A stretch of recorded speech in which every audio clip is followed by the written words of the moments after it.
Hello everyone, welcome back to my channel. IB Crack. आज म revision र IB को इम्पोर्टेन्ट को क्वेशनहरु र थ्योरीहरु गर्न गइरहेको छु ट्रान्जिस्टर को बारेमा। ट्रान्जिस्टरबाट धेरै इम्पोर्टेन्ट क्वेशनहरु सोधिरहन्छ के, त्यसैले मैले सेमिकन्डक्टरबाट ट्रान्जिस्टर लेखेको, ट्रान्जिस्टरको पार्ट उठाएको। अब सिम्पली डिफाइन गर्दा के हुन्छ, ट्रान्जिस्टर भनेको के हो? एउटा इलेक्ट्रोनिक डिभाइस हो found by PN and type of semiconductor. Main function के हो ट्रान्जिस्टरको? Amplify and control. एम्प्लिफाई भनेको टु एक्सपान्ड कलाई सिग्नल, कुन सिग्नल भनेपछि रेडियो टिभी कम्प्युटरबाट निक्लेको सिग्नलहरु हैन। अनि ट्रान्जिस्टर के कन्सेप्ट हुन्छ? ट्रान्जिस्टर एउटा हुन्छ इमिटर, यो त तपाईहरुले जानेको कुरा हो। Emitter, base, collector. Emitter means के? सिम्पली इमिट गर्छ, के इमिट गर्छ? Charge career. चार्ज क्यारियरमा के पर्छ? एउटा होल, अर्को इलेक्ट्रोन हो। इलेक्ट्रोन भनेको के हो? नेगेटिभ चार्ज हो, होल भनेको पोजिटिभ चार्ज। यो के हुन्छ? हेभिली डोप्ड हुन्छ। हेभिली डोप्ड भनेको के हो? इम्प्युरिटिजहरु, एक्स्ट्रा इम्प्युरिटिजहरु एड हुन्छ नि, P type impurities, N type impurities, बुझ्नुभयो नि। अब बेस के हुन्छ? बेस त मिडल सेक्सन हो, त्यहाँ हेर्नु। बेस मिडल, सुरुमा इमिटर त्यति इमिटर हो, बेस मिडल सेक्सन, यो लाइटली डोप्ड हुन्छ अनि भेरी थिन छ नि, पातलो छ नि। कलेक्टर भनेको के हो? Moderately doped. इमिटरबाट के चार्ज क्यारियरहरु जान्छ, त्यसरी कहाँ कलेक्ट हुन्छ? सुरुमा बेसमा, बेसबाट कहाँ हुन्छ? फाइनली कलेक्टरमा, त्यसैले कलेक्टर भनेको हो हैन। अब साइज हेर्नु, कुनको साइज ठुलो हो? साइजको कम्पेयर गर्दा कलेक्टरको ठुलो हुन्छ, किनभने कलेक्ट हुन्छ सब गएर त्यही। बेसको सबभन्दा सानो हुन्छ, इमिटरको अलिक मिडियममा हुन्छ हैन। अब टाइप्स अफ ट्रान्जिस्टर कतिवटा छ? ट्रान्जिस्टर टु टाइप, एउटा एनपिएन, फेरि एनपिएन, अनि अर्को छ पिएनपी ट्रान्जिस्टर हैन। अब यो इलेक्ट्रोनिक सिम्बलहरु इम्पोर्टेन्ट, एक्जामको लागि +2 र आईबी को लागि इम्पोर्टेन्ट छ। कसरी थाहा राख्ने? यो डायग्राम यहाँ हेर्नुभयो, एउटामा निस्किरहेछ, एउटामा के निस्किरहेछ, एउटामा गइरहेछ करेन्ट थ्रु, कुन इमिटरबाट गइरहेछ। यहाँ हेर्नु, एनबाट के हो? एन हेर्नु, एनबाट एन फर सोच्नु, निस्किरहेछ नि करेन्ट थ्रु इमिटर, भनेको आउटवार्ड इमिटर। पी फर पीबाट के हुन्छ? प्रवेश गरिरहेछ,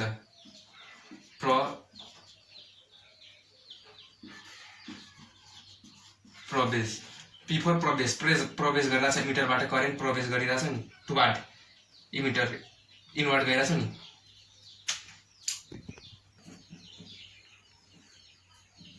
अब ट्रान्जिस्टरको कन्फिगुरेसन भने के हो? ट्रान्जिस्टरलाई कति प्रकार, धेरै प्रकारले युज गर्न सकिन्छ भन्नाले ट्रान्जिस्टरलाई कति प्रकारले युज गर्न सकिन्छ? Three type of electronic configuration हैन। ट्रान्जिस्टरको सर्किट कन्फिगुरेसन एउटा के हुन्छ?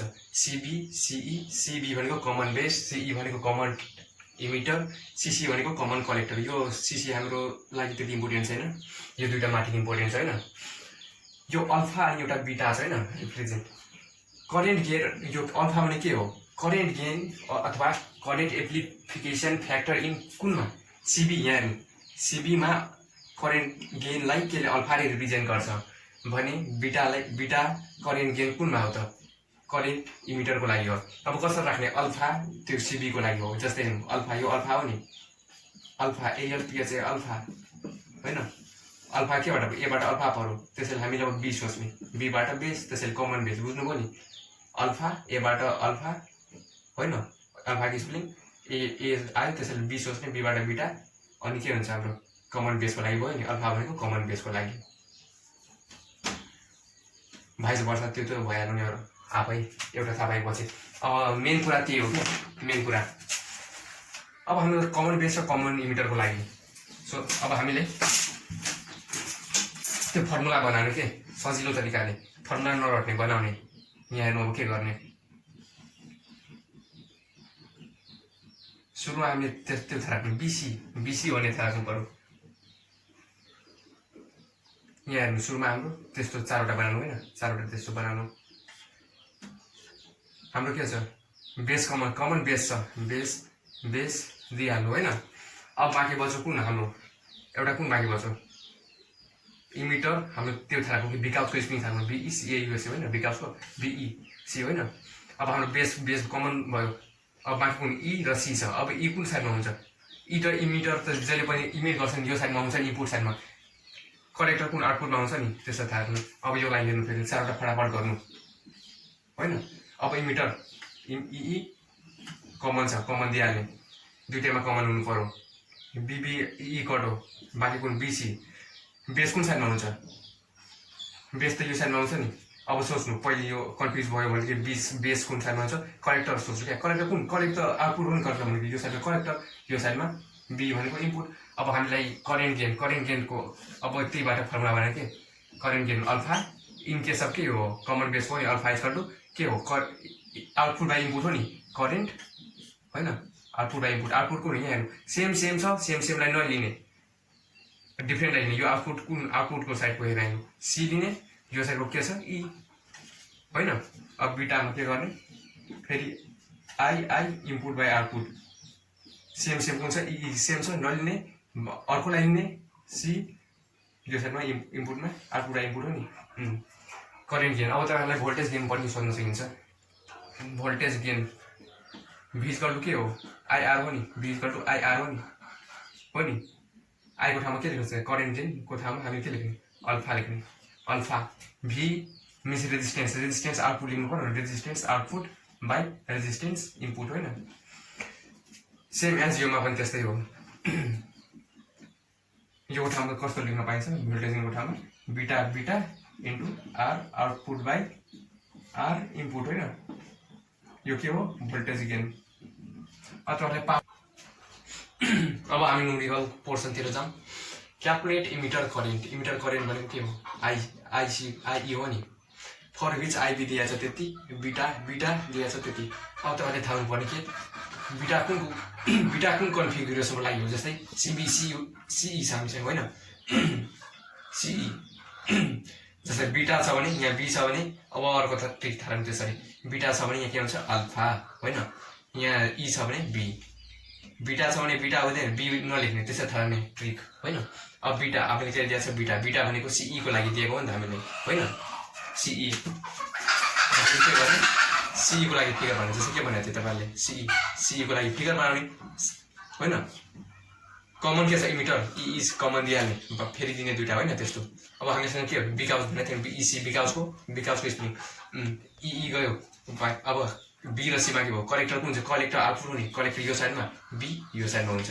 अब तपाईँलाई के निकाल्नु पर्ने, फर विच बिटालाई के हो, करेन्ट गेन हो नि, बिटा इक्वल टु करेन्ट आउटपुट कुन हो, सेम ई सेम छ भने हुँदैन, सीवाला लिने, डिफ्रेन्टवाला सी आई बिटा होइन।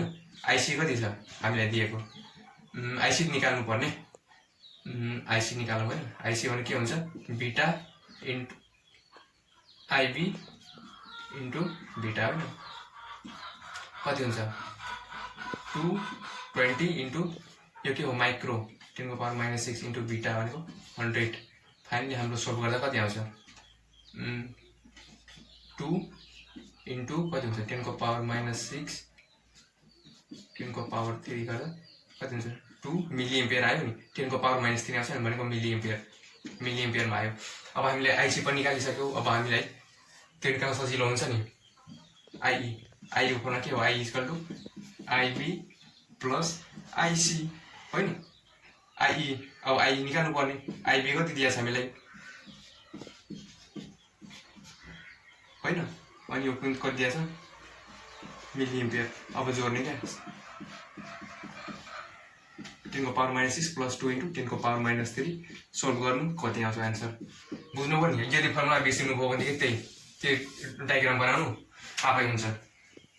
अब हामी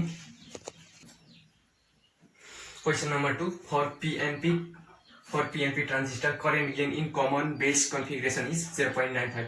अब यो 0.95 अल्फा हो कि बिटाको कन्फ्युज हुनुभयो नि, current gain in common base. यहाँ तपाईँले के भन्नु, एउटा कमन त्यस्तो लेख्नु, कमन बेस कमन इन्टर। यहाँ बी छ भने यहाँ बी नलेख्नु, अल्फा लेख्नु, कमन बेसको लागि अल्फा। त्यसरी यो के हो, अटोमेटिकली अल्फा। यो स्केच गरिहाल्नु कि साइडमा 0.95। अब current amplification factor in common इमिटरको लागि के, बिटा इक्वल टु वाट, आईले त्यस्तै क्वेसन सोच्छ कि बिटाको लागि। अब बिटा फर्ममा के छ हामीसँग, अल्फा लेख्ने 1 लेख्ने, अब प्लस कि माइनस, यो यहाँ छैन त्यसैले माइनस दिने क्या। अब अल्फाको ठाउँमा कति दिने, 0.95 1 माइनस 0.95 सोल्भ गरेर जाँदा हाम्रो कति आउँछ 19 अप्सन ए। योको युनिट हुँदैन अल्फा बिटा युनिट हुँदैन किनभने रेसियो अफ सेम हो नि alpha alpha like relative velocity ए रिलेटिभ के हुन्छ त्यो मात्रै density. Question number 3 current in alpha कति आछ करेन्ट इन अल्फा कति आछ 0.95 the change in emitter current is कति चेन्ज इन इमिटर करेन्ट भनेको आइई कति आछ हामीसँग 10 मिली एम्पियर होइन। चेन्ज इन बेस करेन्ट भनेको change in IB equal to what. अब यो कतिखेर निकाल्न सकिन्छ चेन्ज इन आइबी जस्तै हामीसँग रिलेसन छ नि आइई इक्वल टु आइबी प्लस आइसी छ नि हामीसँग के निकाल्नु पर्ने आइबी निकाल्नु पर्ने आइसी हामीसँग छ आइसी नि अब हामीलाई कुन निकाल्नु पर्ने आइसी निकाल्नु पर्ने नि हो नि आइसी कुन निकाल्नु पर्ने आइसी। अब जस्तै अल्फा अब अल्फाको फर्ममा के हो तपाईँले याद गरेर गर्न सक्नुहुन्छ बट म इक्जाममा बिर्सिनु भयो भने के गर्नुहुन्छ त्यसरी अल्फा कुन आउँछ कमन बेस कि कमन इमिटरमा जस्तै अल्फा छ नि अल्फा अब अल्फा दिएछ हामीले त्यसरी सोच्ने अल्फा छ भने सिबी हुन्छ किनभने सिबी हुँदैन यहाँ के छ ए अल्फा छ भने के हुन्छ सिबी कमन इमिटर छ भने के हुन्छ बिटा होइन जस्तै यहाँ सिबी छ भने यहाँ बिटा हुन सक्दैन ट्री क्या यहाँ के हुन्छ अल्फा त्यसरी के हो सिबी अल्फा दिएछ त्यसरी हामी के सोच्ने यो कमन बेसवाला हो बेसवाला फटाफट गर्ने बी बाँकी कुन बच्छ हामीसँग बिकाउज बिकाउज हामीसँग बी र गइसक्यो इमिटर र करेक्टर भनेको आउटपुट करेक्टरको साइडमा हुन्छ इमिटर भनेको अर्को साइडमा। अब अल्फा फर्ममा के निस्कियो यहाँबाट इनपुट के output by input current output कुन हो बीबीसीएम हुन सक्दैन करेन्ट करेक्टर बाई इमिटर। अब हामीले अल्फा कति आछ हामीसँग 0.95 होइन 0.95 इन्टु आई इमिटर कति आछ 10 मिली एम्पियर 10 मिली लेख्ने बाँकी के भयो हामीसँग आइसी कति निस्किन्छ 9.5 हुन्छ मल्टिप्लाई गरेर मिली एम्पियर होइन। अब हामीले निकाल्नु पर्ने के हो आइबी कसरी निकाल्ने अब change in emitter current equal change in base plus change in character current. अब कुन निकाल्नु पर्ने आइबी होइन आइसी कति दिएको छ हामीसँग आइई 10 छ माइनस यो जस्ताको त्यस्तै आइसी कति निकाल्यो हामी भर्खर 9.5 फाइनली कति हुनेको 0.5 बुझ्नुभयो नि म त तपाईँले यो देखाएको मात्र तपाईँले याद गरेर गर्दा हुन्छ त्यो फर्मुला डाइरेक्टली यदि इक्जाममा बिर्सिनुभयो भने त्यो ट्रिक युज गर्नु फाइनली हाम्रो एन्सर बी हुने भयो। अब question number 4 the collector current in N P and transistor is कति छ 19 milli ampere what is base current. अब हामीले के दिएछ लेख्नु पर्यो करेन्ट हामीले के निकाल्नु भनेको base current IB equal to what the collector current के छ कलेक्टर करेन्ट दिएको यो आइसी हामीले कति छ कलेक्टर करेन्ट 19 मिली एम्पियर होइन। अब हामीलाई ट्रिक थाहा राख्नु पर्यो के अब हामीले के निकाल्नु पर्ने हो what is base current IB कति होइन if 90% of electron will reach to the collector. अब त्यसको लागि त्यस्तो गर्नु के कति अब 95 छ नि 95% अफ कुन टोटल करेन्ट भने कति हो इमिटरबाट निस्केको total current emitter equal to के लेख्नु पर्ने अर्को पनि गरौँ त पर्ने अर्को बाँकी कति हो 95% अफ रिचेस टु करेक्टर भनेको आइसी होइन। अब बाँकी कति 95 बाँकी कति 5% यो त्यस्तो बिचमा अल्टरलाइन गरेर गर्दा इजी हुन्छ त्यस्तो 5% of emitter current equal to कहाँ जान्छ 5% 95% त इमिटरबाट कहाँ गएको करेक्टरमा गएको त्यति 95% अफ इमिटर करेन्ट अनि 5% कहाँ बच्यो त बेसमा बच्यो नि बिचमा मिडल सेक्सनमा आइबी होइन। अब 95/100 इन्टु आइई कति दिएको छ हामीलाई आइई निकाल्नु पर्ने होइन आइसी कति दिएको छ 19 हामीले सोल्भ गर्दा चाहिँ हाम्रो 20 मिली एम्पियर आउँछ होइन। अब 5/100 इन्टु मिटर करेन्ट लेख्ने कति निकाल्नु हामीले आइई 20 होइन आइबी सोल्भ गर्दा कति हुन्छ 1 to the 10 100 काटकुट गरेर कति हुन्छ IB equal to 1 milli ampere option number A. Question number 5 in a transistor circuit when base current कति छ increase by delta I B कति छ 50 microampere keeping the current voltage fixed at 2 volt the collector current increase by कति 1 milliampere the current gain अब transistor कति होला त fixed के गरेछ कलेक्टर यहाँ हेर्नु कलेक्टर भोल्टेजलाई फिक्स गरेछ ट्रिक पोइन्ट त्यही हो कलेक्टर करेन्ट होइन। अब हामीलाई के दिएको छ डेल्टा आइबी कति छ बेस करेन्टको लागि इन्क्रिज बाई 50 होइन keeping the collector current fixed at 2 volt the collector current increase by कति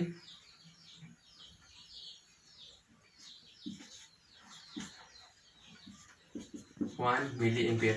अब हामीले करेन्ट गेन सोधेको हो करेन्ट गेन कसरी निकाल्ने हो अब कन्फ्युज होला अल्फा निकाल्ने कि बीटा निकाल्ने होइन अल्फा निकाल्ने कि बीटा निकाल्ने अब कन्फ्युज हुन्छ। अब त्यसैले सुरुमा हामी चेक गरौँ अब कमन एकचोटि कमन इमिटर राखेर के फर्मुलामा कुन आउँछ होइन कमन बेस राखेर चेक गरौँ एकचोटि कमन बेस भनेको अल्फाको लागि होइन के भने फटाफट गर्ने बी यहाँ के हुन्छ बिकाउजको स्प्रिङ बिकाउज बी त गइसक्यो ई र सी कलेक्टर यो साइडमा ई यो साइडमा अब के अल्फा हामीले के हुन्छ बी भनेको अल्फा हुन्छ के हुन्छ आइसी बाई आइई यो हुन सक्छ यो हुन सक्दैन किनभने हामीले आइबी र आइसी दिएको छ यो हुँदैन भने हाम्रो कुन हुन्छ अटोमेटिकली बीटा हुन्छ नि बीटावाला होइन कमन बेसवाला ए कमन इमिटरवाला बीटा कमन इमिटरवाला होइन इमिटर होइन त्यो फर्मुला याद गर्दा आउँछ डाइरेक्टली बट मैले एक्जाम पोइन्ट अफ भ्यूमा बिर्सियो भने कसरी गर्ने बिकाउजको स्पिङ लेख्ने ई काटिदिने बाँकी बच्चो बी र सी कलेक्टर यो साइडमा कलेक्टर हुन्छ यो साइडमा बेस हुन्छ। अब बीटाको फर्मुला के हो यो ई सेम हुँदैन आइसी बाई आइबी होइन अब हामीले त्यो दुईवटा दिएको छ नि आइबी आइसी दिएको छ नि यहाँ डेल्टा आइसी कति छ हामीसँग 1 मिलिएम्पियर भनेको 10 को पावर कति हो 10 को पावर -3 हो नि 1 × 10 को पावर -3 50 इंटू 10 को पावर यो भनेको यो भनेको 10 को पावर -6 फाइनली सोल्भ गर्दा हाम्रो कति आउँछ 20 आउँछ हाम्रो फाइनली सोल्भ गर्दा अप्सन ए।